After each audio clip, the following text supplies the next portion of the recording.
Today I'd like to talk a little bit about how to make a transition surface that fades off into basically nothing. It goes completely smooth. So here I'm doing the front end of an armrest.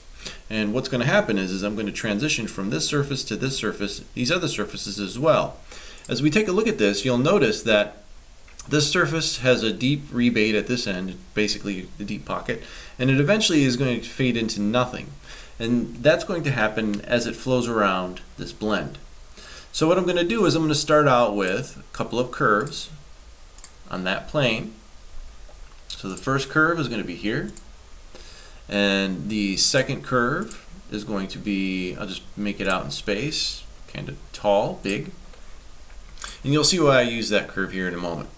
Now that I have that in place, what I'm going to do is I'm going to go into curve, I'm going to project. I want a single curve. I want to project this onto these three surfaces along this direction. And for that, I'm just going to hide that curve for now. Next thing I need to do is I need to generate a curve on this surface as well. And a lot of times, the way you want to do that is you want to have a relationship with this main slab out here. So for this, in this instance, I'm going to do an intersection. I'm going to intersect this and this, and then I'm going to do an offset. I'm going to offset this curve on this face. Go the distance that you need. Now that I have that in place, I can begin putting in my surfaces. Go into surface. In this case, I'm going to use through curves. I want to go from this curve to this curve, being curvature to these faces. I am going to use a spine.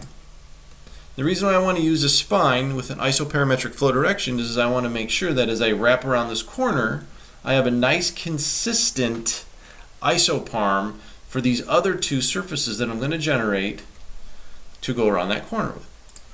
So for this, let me change the color. We'll go to a nice deep purple. Now the next curve that next surface I'm going to generate is going to be off of this next surface down here. Remember, this is a transition surface between these two. So I need to have this surface as it wraps around as well before I make this transition surface. And I'll do it exactly the same way as I did my first blend. I'm going to pick that surface, or that curve on that surface, that curve on that surface, this face, and my spine curve. The nice thing about using a spine in this instance is because that spine is going to help me limit this surface and keep my isoparms flowing very clean from one surface to the next. It's not going to build way out. I don't have to trim this curve back, any of that. Change the color of this.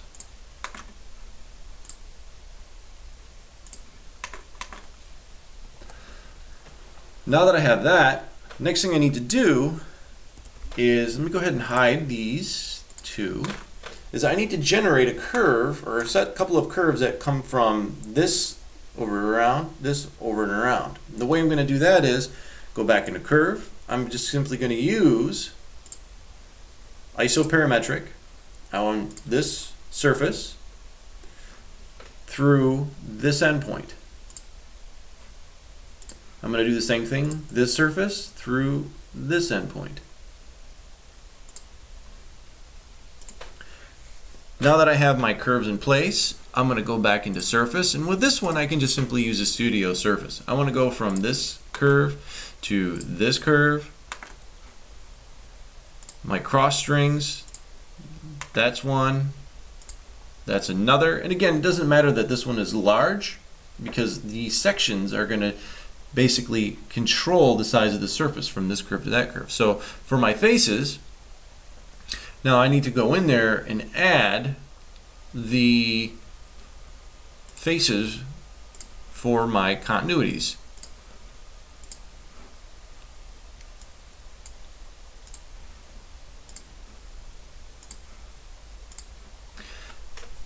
Now that I have my faces in place, everything is good. You may want to try playing around with the curvatures at either end.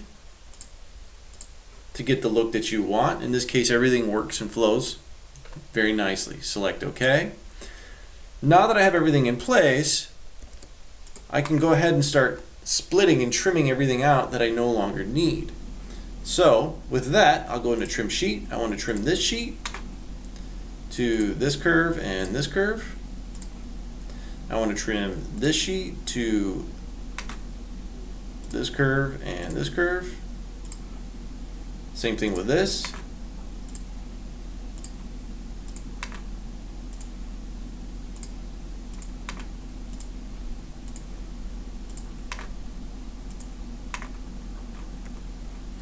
Now that I have all that done, let me go ahead and hide these curves.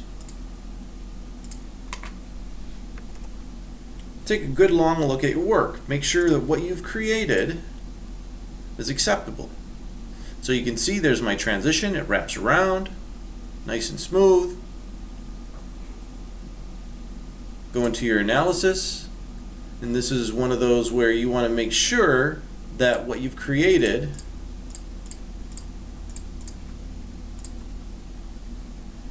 let me change this to ultra fine. There we go.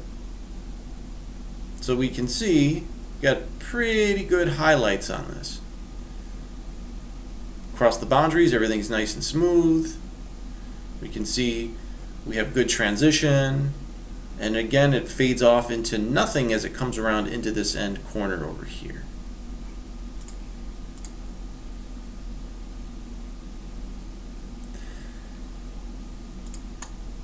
Let's go back here. Another thing that you might want to do is do your surface continuity checks. In this case, it's fine. I know I built everything to within whatever tolerance I've specified. So that's really one way you can do this type of modification. If you go in here now and you do any sort of changes to, let's say, the sketch, so you want to modify that a little bit.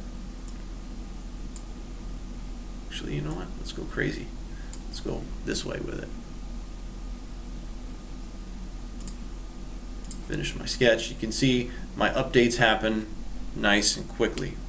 I also have this offset in phase. Maybe you need to change that.